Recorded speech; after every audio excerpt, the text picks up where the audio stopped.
नमस्कार साथियों, आप देख रहे हैं मध्य प्रदेश समाचार। अगर आप इस वीडियो को मध्य प्रदेश से देख रहे हैं तो इस वीडियो को लाइक जरूर करें। आज की पहली खबर, मूंग बेचने वाले किसानों के अटके 300 करोड़ इन दिन होगा भुगतान समर्थन मूल्य पर। मूंग बेचने वाले किसानों को अपनी उपज बेचने के लिए भटकना पड़ रहा है। मूंग बेचने वाले किसानों के 300 करोड़ से अधिक भुगतान रुका हुआ है। समितियों से ई पेमेंट आर्डर मिलने में देरी होने के कारण जिला सहकारी बैंक से किसानों को राशि मिलने में देरी हो रही है। जानकारी के मुताबिक 7 जुलाई से 8 अगस्त तक जिले भर के 64,068 किसानों से 1,763 करोड़ रुपए की 2,31,315 क्विंटल मूंग की खरीदी गई थी। इसमें से सोमवार तक जिला सहकारी बैंक से लगभग 1,400 करोड़ रुपए का ही भुगतान हुआ है। 316 करोड़ रुपए का भुगतान अभी तक नहीं हुआ है। वेयर हाउस से WHR और समितियों से EPO जल्द बनवाने के लिए निर्देश दिए गए हैं। लगभग 50 लाख रुपए की मूंग को अपग्रेड कर रहे हैं। लगभग 10 दिन किसानों को पूरा भुगतान मिल जाएगा। शिवम मिश्रा, उपायुक्त सहकारिता, नर्मदापुरम।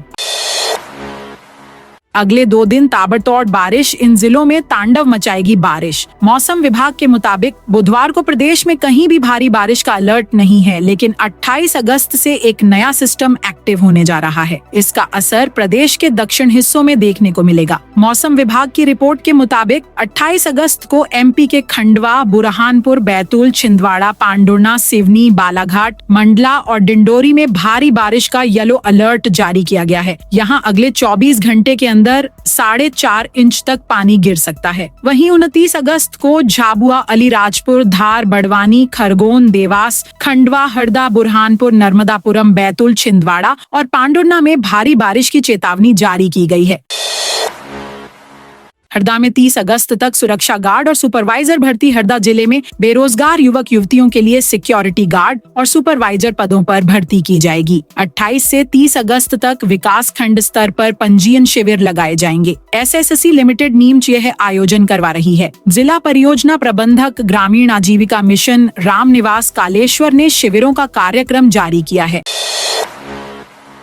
PM आवास योजना की राशि लेकर नहीं बनाए मकान। छिंदवाड़ा में 28 हितग्राहियों की पेशी। छिंदवाड़ा में PM आवास योजना शहरी के तहत राशि लेने के बाद भी मकान निर्माण न करने वाले हितग्राहियों के खिलाफ नगर निगम की कार्रवाई लगातार जारी है। बुधवार को 28 हितग्राहियों को तहसील कार्यालय में पेश होने के लिए बुलाया गया, जिसमें कई अनुपस्थित रहे। अब नगर निगम ने अनुपस्थित हितग्राहियों की संपत्ति कुर्क करने की तैयारी शुरू कर दी है। पेशी के दौरान एक हितग्राही ने पूरी राशि वापस कर दी, जबकि 2 हितग्राहियों ने अपने खातों में पूरी राशि होने की जानकारी दी और लौटाने के लिए आवेदन भी दिया। इसके अलावा 8 हितग्राही पेश हुए, जिन्हें राशि वापसी के लिए 7 दिन का समय दिया गया है।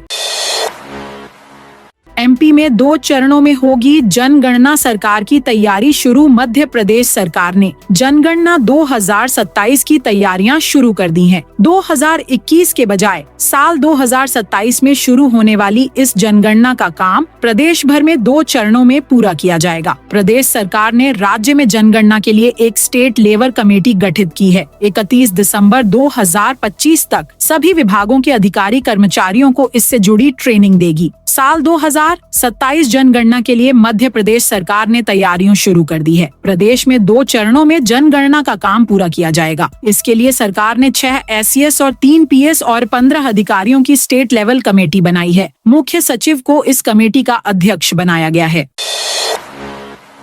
बढ़ावा दतिया में केंद्रीय कृषि मंत्री शिवराज सिंह चौहान ने कहा कि अत्याधुनिक पशु अस्पताल में UP और MP के किसानों के पशुओं का इलाज मिलेगा। उन्होंने कहा कि जलवायु के परिवर्तन से निपटने के लिए 14 और 15 सितंबर को पूसा में रब्बी कॉन्फ्रेंस आयोजित की जा रही है। उन्होंने बताया कि जलवायु परिवर्तन के कारण बढ़ते तापमान, अनियमित बारिश और पानी की कमी जैसी चुनौतियों से निपटने के उपाय किए जा रहे हैं। ऐसी किस्में विकसित की जा रही हैं जो बदलते जलवायु में अनुकूल हों और ऊंचे तापमान में भी बेहतर पैदावार दे। साथ ही भविष्य में संभावित बीमारियों से बचाव के लिए नई किस्मों पर काम चल रहा है।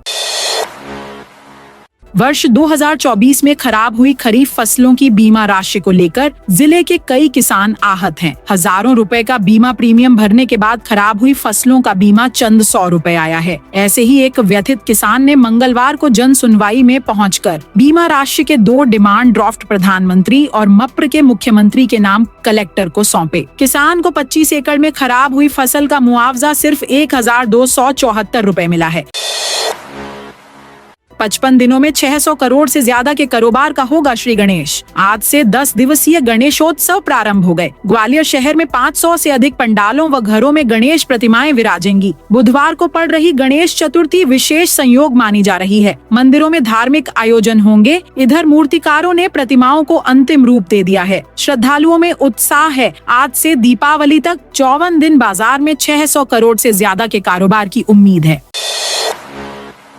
5 दिन से श्रद्धा तिवारी लापता, पिता ने किया टोटका, खोजने वाले को देंगे 51,000। इंदौर में एक बार फिर से वही टोटका किया गया जो सोनम रघुवंशी के परिवार वालों ने सोनम के लापता होने पर किया था। इस बार ये टोटका इंदौर की श्रद्धा तिवारी के लिए किया गया है ताकि वो सही सलामत अपने घर लौट आए। दरअसल श्रद्धा तिवारी गायब हो गई। श्रद्धा तिवारी को गायब हुए 5 दिन बीत चुके हैं, लेकिन अब तक उसकी कोई जानकारी सामने नहीं आई है। इस मामले में पुलिस ने सर्च ऑपरेशन शुरू कर दिया है। श्रद्धा के पिता ने उसकी जानकारी देने वाले को 50,000 रुपए का इनाम देने की घोषणा की है।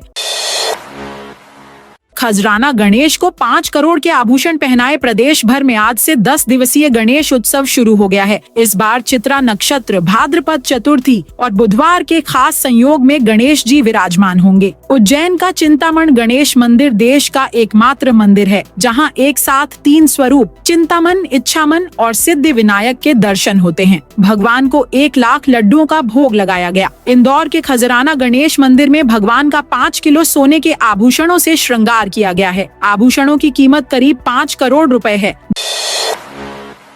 दिवाली तक इंदौर की सड़कों पर दौड़ेंगी डबल डेकर बसें। इंदौर में डबल डेकर बसों की सेवा जल्द शुरू होने जा रही है। ICTSL अब खुद बसें खरीदेगा और उन्हें संचालन के लिए बस ऑपरेटर को देगा। इसके लिए टेंडर गणेश उत्सव के दौरान जारी किए जाएंगे। योजना है कि दिवाली तक शहर को डबल डेकर बसों की सुविधा मिल जाए। शुरुआत में इन्हें 7 तय रूटों पर चलाया जाएगा। कंपनी जल्द ही डबल डेकर बसों की सुविधा शुरू करेगी। डेकर बसों के लिए टेंडर जारी करने जा रही है। इस बार कंपनी खुद बसें खरीदेगी और उन्हें ऑन ऑपरेटर को संचालन के लिए देगी। इसके लिए 7 ऐसे रूट चिन्हित किए गए हैं जहां इन बसों का संचालन सुगमता से हो सके।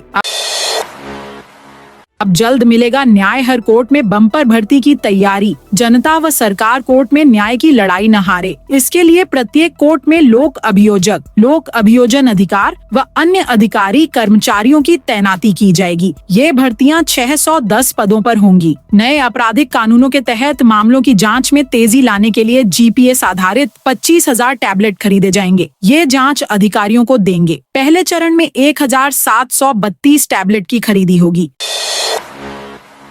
विदेशी कॉलर आईडी पहनेंगे कान्हा टाइगर रिजर्व के जंगली हाथी। मध्य प्रदेश हाई कोर्ट को एक्सपर्ट कमेटी के चेयरमैन ने अवगत कराया कि कान्हा टाइगर रिजर्व में रखे गए जंगली हाथी को 15 दिन में छोड़ दिया जाएगा। विदेश से मंगाई गई कॉलर आईडी पहनाई जाएगी ताकि उसकी ट्रैकिंग की जा सके। चीफ जस्टिस संजीव सचदेवा व जस्टिस विनय सराफ की खंडपीठ ने उक्त जानकारी को रिकॉर्ड पर ले लिया। साथ ही शहडोल से पकड़कर बांधवगढ़ टाइगर रिजर्व लाए गए हाथी की मौत को गंभीरता से लेते हुए राज्य शासन को फटकार लगाई। याचिका रायपुर निवासी नितिन सिंघवी ने दायर की थी। MP में बनेगा 1,000 करोड़ का सेंट्रल विस्टा। भोपाल के अरेरा हिल्स पर दिल्ली की तर्ज पर सेंट्रल विस्टा प्रोजेक्ट की डिजाइन की अंतिम दौर में कौन रहेगा, ये 29 अगस्त को तय होगा। हाउसिंग बोर्ड अफसरों के अनुसार 1,000 करोड़ रुपए के इस प्रोजेक्ट में दुबई के बुर्ज खलीफा की प्लानिंग करने वाली आर्किटेक्चर कंपनियां भी रुचि ले रही हैं। 28 अगस्त तक इसके लिए टेंडर डाले जा सकते हैं। अब तक देश की 25 बड़े आर्किटेक्चर कंपनियां इसमें रुचि ले रही हैं। तय प्लान के अनुसार विंध्याचल भवन व सतपुड़ा भवन नए सिरे व नई जरूरतों के अनुसार विकसित किए जाएंगे। ये एक प्रशासनिक कॉरिडोर होगा जो सतपुड़ा विंध्याचल भवन से शुरू होकर बिरला मंदिर और आगे MLA क्वार्टर तक जाएगा। गणेशोत्सव के लिए पुलिस ने जारी की सख्त एडवाइजरी। विदिशा जिले में गणेश उत्सव को लेकर पुलिस ने जिले भर में सुरक्षा व्यवस्था मजबूत की है। पुलिस अधीक्षक रोहित काशवानी के निर्देशन में सभी आयोजकों के लिए विशेष एडवाइजरी जारी की गई है, जिसमें शांति और सौहार्द बनाए रखने पर जोर दिया गया है। एडवाइजरी के अनुसार सभी आयोजन समितियों को पंडाल स्थल की जानकारी संबंधित थाना प्रभारी को देना जरूरी होगा। आयोजन की अनुमति लेना अनिवार्य है। विसर्जन यात्रा और जुलूस तय रूट समय के अनुसार ही होंगे। बिना अनुमति के जुलूस प्रतिबंधित रहेगा। नीमच में बिना लाइसेंस चल रही कन्फेक्शनरी सील। नीमच में खाद्य सुरक्षा विभाग ने जय संत कंवर राम कन्फेक्शनरी को सील कर दिया है। यह कार्रवाई खाद्य सुरक्षा और मानक अधिनियम 2006 के तहत की गई। फर्म के मालिक भगवान दास कालानी के पास खाद्य व्यापार का लाइसेंस नहीं था। फर्म का वार्षिक टर्नओवर 25 से 30 लाख रुपए है। खाद्य सुरक्षा अधिकारी राजू सोलंकी और यशवंत कुमार शर्मा के नेतृत्व में टीम ने फर्म का निरीक्षण किया। लक्ष्मी एक्सरे के पीछे बंगला नंबर 49 में स्थित फर्म में कन्फेक्शनरी, बेकरी उत्पाद, पेड़ा और कार्बोनेटेड वाटर बड़ी मात्रा में मिले। पीसीसी पटवारी के बयान पर डिप्टी सीएम का पलवार। मध्य प्रदेश के डिप्टी सीएम राजेंद्र शुक्ल ने कांग्रेस प्रदेश अध्यक्ष जीतू पटवारी के विवादित बयान की निंदा की है। उन्होंने कहा कि कांग्रेस ने इस बयान से ताबूत में अंतिम कील ठोकने वाली बात कह दी है। दमोह के हटा में एक निजी अस्पताल के उद्घाटन के दौरान डिप्टी सीएम ने कहा कि कांग्रेस लगातार हार के कारण मानसिक विकृति का शिकार हो रही है। उन्होंने कहा कि पटवारी के अनुसार कांग्रेस राहुल गांधी के मार्गदर्शन में काम कर रही है। इसका मतलब है कि ऐसे बयान राहुल गांधी की सहमति से दिए जा रहे हैं। शुक्ल ने कहा कि तीज के त्योहार पर जब महिलाएं व्रत रख रही हैं, ऐसे में यह बयान महिलाओं का घोर अपमान है। महिलाएं समाज की बड़ी ताकत हैं। एमपी की महिलाओं को शराबी कहना पूरी तरह गलत है। उन्होंने कहा कि इस बयान से कांग्रेस ने अपने ताबूत में अंतिम कील ठोक दी है।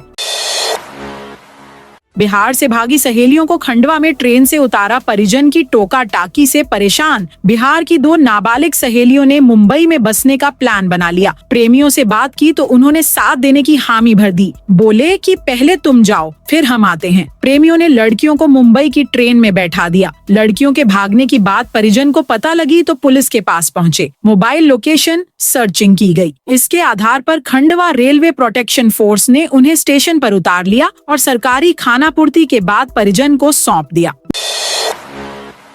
नर्मदापुरम में सागौन के 356 पेड़ों की अवैध कटाई। नर्मदापुरम जिले के इटारसी रेंज अंतर्गत छिपीखापा के जंगल में सागौन के 356 बेशकीमती पेड़ों की अवैध कटाई का मामला सामने आया है। इस कटाई से वन विभाग को करीब 1,85,00,000 रुपए का नुकसान हुआ है। खास बात यह है कि यह कटाई पिछले 1.5 साल में धीरे धीरे होती रही, लेकिन वन विभाग के जिम्मेदार अधिकारियों ने न तो कोई ठोस कदम उठाया और न ही समय रहते कार्रवाई की। किसानों के फर्जी आधार कार्ड बनाकर 150 बीघा जमीन की फर्जी रजिस्ट्री। विश्वविद्यालय थाना क्षेत्र में पंजीयन कार्यालय में 150 बीघा से अधिक जमीन की 27 फर्जी रजिस्ट्री कराने का खुलासा हुआ है। फर्जीवाड़ा करने वालों ने जमीन मालिक किसानों के स्थान पर अन्य लोगों को पंजीयन कार्यालय में खड़ा कर फर्जी दस्तावेज से ये रजिस्ट्री कराई। यह जमीन गाजियाबाद की कंपनी कृष्णा लैंडकॉम ने कुछ दलालों के माध्यम से खरीदी थी। इस कंपनी के पास 6 गाँवों में लगभग 1600 बीघा जमीन है। इसमें से लगभग 700 बीघा जमीन पर ही कंपनी ने कब्जा लिया है। यह रजिस्ट्री 2022 से 23 में कराई गई थी। रीवा में अनुकंपा नियुक्ति में फर्जीवाड़ा। रीवा जिले में अनुकंपा नियुक्ति के मामलों में गंभीर अनियमितताएं उजागर हो रही हैं। हाल ही में कलेक्टर कार्यालय में नियुक्त 2 लिपिकों में से एक द्वारा फर्जी CPCT प्रमाण पत्र लगाए जाने और दूसरे द्वारा समय सीमा बीतने के बावजूद प्रमाण पत्र प्रस्तुत न करने का मामला सामने आया है। इन मामलों में एक लिपिक अभिराम मिश्रा को कलेक्टर ने सेवा से अलग कर दिया है, जबकि महिला लिपिक वंदना द्विवेदी के खिलाफ कार्रवाई को लेकर शासन से मार्गदर्शन मांगा गया है। कलेक्टर का यह पत्र सोशल मीडिया पर वायरल होने के बाद मामला चर्चा में आ गया है। उज्जैन में वैश्विक आध्यात्मिक पर्यटन सम्मेलन हुआ। दुनिया भर से हज करने जाने वाले कुल लोग 1,80,00,000 हैं। उम्रा करने के नाम पर जो लोग जाते हैं वो 10 मिलियन हैं। ये आंकड़े उज्जैन के साथ तुलना करूं तो कितने लोग हमारे हैं। ये बात केंद्रीय पर्यटन एवं संस्कृति मंत्री गजेंद्र सिंह शेखावत ने कही। वे बुधवार को उज्जैन में द्वितीय वैश्विक आध्यात्मिक पर्यटन सम्मेलन को संबोधित कर रहे हैं।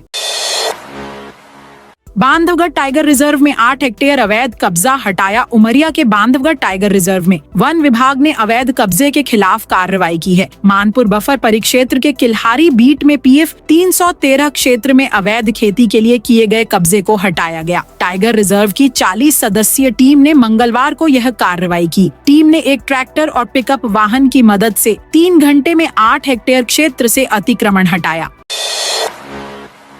बुरहानपुर में सिंगल यूज प्लास्टिक पर सख्ती। बुरहानपुर जिले को सिंगल यूज प्लास्टिक से मुक्त बनाने के लिए प्रशासन ने बड़ा कदम उठाया है। कलेक्टर हर्ष सिंह ने निर्देश दिए कि अब सभी सरकारी दफ्तरों में प्लास्टिक का इस्तेमाल पूरी तरह बंद होगा और शासकीय कार्यक्रमों में केवल कपड़े के बैनर का उपयोग किया जाएगा। जिले में एक्शन प्लान के तहत स्वच्छ और प्लास्टिक मुक्त शहर के लिए विशेष गतिविधियां शुरू की जाएंगी।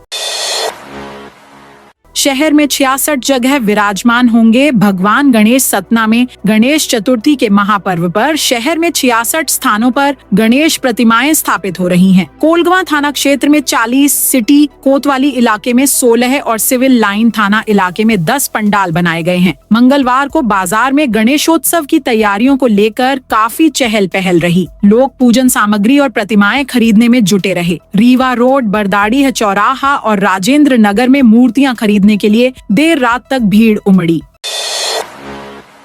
बुरहानपुर में गणेशोत्सव के लिए नई ट्रैफिक व्यवस्था। बुरहानपुर में गणेशोत्सव को लेकर पुलिस ने ट्रैफिक व्यवस्था में बदलाव किया है। एसपी आशुतोष बागरी ने नई व्यवस्था की जानकारी दी है। पुलिस और प्रशासन त्योहार को शांतिपूर्ण तरीके से मनाने की तैयारी कर रहा है। नई व्यवस्था के तहत सुबह 10 बजे से रात 11 बजे तक परकोटे के अंदर भारी वाहनों की एंट्री नहीं होगी। दुकानदारों की सुविधा के लिए रात 11 बजे के बाद माल ढुलाई की अनुमति रहेगी। फूल चौक, कमल चौक और गांधी चौक पर ऑटो और 4 व्हीलर वाहनों की आवाजाही पर रोक रहेगी। वाहन पार्किंग के लिए सिटी मॉल में विशेष व्यवस्था की गई है। दोपहिया वाहनों की आवाजाही जारी रहेगी। एसपी बागरी ने आमजन से पुलिस प्रशासन को सहयोग करने की अपील की है। जबलपुर में फर्जी सिकमीनामा बनाकर 55 किसानों से ठगी। जबलपुर में कृषि माफिया ने 55 किसानों के जमीन के दस्तावेजों का गलत इस्तेमाल कर न सिर्फ अपनी मूंग समर्थन मूल्य पर बेच दी, बल्कि किसानों के नाम से डबल लॉक सेंटर से यूरिया खाद भी उठा लिया। पीड़ित किसानों ने जब सरकारी गोदाम जाकर खाद लेने की कोशिश की तो उन्हें पता चला कि उनका सिकमीनामा जमीन किराए का कागज दिखाकर कोई पहले ही खाद ले गया है। किसानों को फर्जीवाड़े हफ्ते भर पहले फर्जीवाड़े का पता चला और उन्होंने तुरंत बेलखेड़ा थाने पाटन एसडीओपी से शिकायत की है, पर कार्रवाई नहीं हुई। फर्जीवाड़े की शुरुआत पथरिया गांव के किसानों से हुई थी। धीरे धीरे यह खेल अन्य किसानों तक फैल गया। किसानों का आरोप है कि यह गिरोह पूरे मध्य प्रदेश में सक्रिय है और अब तक करोड़ों की ठगी कर चुका है। मंगलवार को किसान जबलपुर एसपी के पास पहुंचे और 100 रुपए के शपथ पत्र पर शिकायत की। रामभद्राचार्य प्रेमानंद महाराज विवाद पर पंडित धीरेन्द्र शास्त्री का बयान। प्रेमानंद महाराज और जगतगुरु रामभद्राचार्य को लेकर चल रहे विवाद पर बागेश्वर धाम के पंडित धीरेन्द्र शास्त्री का भी बयान सामने आया है। मुंबई के भिवंडी स्थित बागेश्वर सनातन मठ में मंगलवार को गुरु दीक्षा कार्यक्रम चल रहा था। इसी दौरान पंडित धीरेन्द्र कृष्ण शास्त्री ने कहा कि संतों के बीच विवाद खड़ा करना सनातन धर्म के लिए नुकसानदायक है। ग्वालियर में मृत व्यक्तियों के नाम पर खुलवाए बैंक अकाउंट। ग्वालियर में मृत व्यक्तियों के दस्तावेजों का इस्तेमाल कर फर्जी आधार कार्ड और आईडी बनाकर जमीन बेचने और बैंक में खाते खुलवाकर रकम हड़पने का बड़ा मामला सामने आया है। प्रॉपर्टी डीलरों के एक गिरोह ने गाजियाबाद की कंपनी कृष्णा लैंडकॉम के प्रतिनिधि के साथ 150 बीघा से अधिक जमीन का सौदा किया और फर्जी दस्तावेजों के आधार पर बैंक खातों में भुगतान लेकर 1,50,00,000 रुपए की ठगी कर ली। औद्योगिक नक्शे पर नया इतिहास रचने जा रहा है। विक्रम उद्योगपुरी के सेकंड फेज के लिए भूमि अधिग्रहण हेतु 568 करोड़ रुपए का अवार्ड पारित हो चुका है, जिससे इस क्षेत्र में औद्योगिक विकास को नए पंख लगने वाले हैं। इस महत्वाकांक्षी योजना में 7 गांव नरवर, मुंजखेड़ी, माधोपुर, कड़छा, गवाड़ी, चैनपुर, हंसखेड़ी और पिपलोदा द्वारकाधीश की भूमि अधिग्रहण में शामिल है। इसके तहत 346.178 हेक्टेयर भूमि पर एक नई उद्योग नगरी बसाई जाएगी। फिर बोले राहुल गांधी, एमपी का चुनाव चोरी किया गया। आप देखिए, मध्य प्रदेश का चुनाव चोरी किया, हरियाणा, महाराष्ट्र का चुनाव चोरी किया। हम कुछ बोलते नहीं थे क्योंकि सबूत नहीं था, मगर महाराष्ट्र में सबूत मिल गया। इन्होंने कुछ ज्यादा कर दिया। राहुल गांधी ने यह बात बिहार के मुजफ्फरपुर में वोटर अधिकार यात्रा में कही। राहुल गांधी के बयान का वीडियो एक्स पर शेयर करते हुए पूर्व सीएम कमलनाथ ने लिखा, हमारे नेता राहुल गांधी ने आज मुजफ्फर, बिहार की सभा में एक बार फिर स्पष्ट किया कि मध्य प्रदेश विधानसभा चुनाव 2023 चोरी किया गया था। इंदौर में विजय वर्गीय ने गाया मच गया शोर सारी नगरी। इंदौर में हरितालिका तीज के मौके पर मंगलवार को लोक संस्कृति मंच द्वारा भजन संध्या का आयोजन किया गया। राजबाड़ा पर आयोजित कार्यक्रम में बड़ी संख्या में महिलाएं परिवार के साथ मौजूद रहीं। उन्होंने शिव पार्वती की आराधना कर पति की लंबी उम्र की कामना की। देवा हो देवा गणपति देवा, तुमसे बढ़कर कौन से भजनों की शुरुआत हुई। मंत्री कैलाश विजयवर्गीय ने महिलाओं पर फूल बरसाए। इसके बाद माइक हाथ में लेकर भजन गाना शुरू किया। आया बिरज का बांका राधे राधे रटो, चले आएंगे बिहारी, मीठे रस से भरियानी जैसे भजन गाकर माहौल बना दिया। इंदौर में डीसीपी की बड़े होटल में लग्जरी विदाई पार्टी। इंदौर के जोन 1 के डीसीपी रहे विनोद मीणा का 2 दिन पहले हुए विदाई समारोह का वीडियो सामने आया है। इस वीडियो के जरिए दावा किया जा रहा है कि समारोह में भव्य आतिशबाजी के बीच डीसीपी का स्वागत सत्कार किया गया। फूलों की रस्सी बनाकर उनकी गाड़ी को खींचा गया। डीसीपी को सिंहासन गिफ्ट किया गया। बताया जा रहा है कि यह पार्टी बाईपास स्थित आनंदम रिसोर्ट में रखी गई थी। अब इस आलीशान पार्टी की चर्चा पूरे पुलिस महकमे में है। इसके साथ ही इतने बड़े आयोजन को लेकर सवाल भी उठाए जा रहे हैं। एमपी में आदिवासियों के लिए योजनाओं पर रिसर्च शुरू। मध्य प्रदेश के 8 जिलों में आदिवासी समाज के विकास के लिए राज्य और केंद्र सरकार की योजनाओं की हकीकत जानने और रिपोर्ट तैयार करने का काम अब एक टीम करेगी। इसके लिए जनजातीय कार्य विभाग ने TRIF transfer rural India foundation के साथ समझौता किया है। इस समझौते के तहत धार, अलीराजपुर, मंडला, देवास, बड़वानी, राजगढ़, सीहोर और झाबुआ जिलों में TRIF के चुने हुए युवा फेलो के रूप में काम करेंगे। यह फेलो छात्रावासों की स्थिति, वन अधिकार कानून के पट्टों का वितरण, छात्रवृत्ति और दूसरी योजनाओं पर रिसर्च कर सरकार को रिपोर्ट देंगे। भोपाल के अनंतपुरा इलाके में 99 एकड़ जमीन की नपती आज बुधवार से शुरू होगी। कोकता बाईपास क्षेत्र से सीमांकन शुरू होगा। 3 राजस्व निरीक्षक और 12 पटवारी इस काम में जुटेंगे। SDM रवीश कुमार श्रीवास्तव और तहसीलदार सौरभ वर्मा भी मौजूद रहेंगे। बता दें कि 23 दिन में 7 प्रॉपर्टी जमींदोज करने और करीब 125 करोड़ रुपए की सरकारी जमीन से कब्जा हटाने के बाद जिला प्रशासन मछली परिवार पर फिर से शिकंजा कसने वाला है। पशुपालन विभाग की 99 एकड़ जमीन का सीमांकन होगा। तो दोस्तों, यह थी आज मध्य प्रदेश की बड़ी खबरें। आप इस वीडियो को अभी कौन से जिले से देख रहे हैं, उस जिले का नाम कमेंट में बताइए।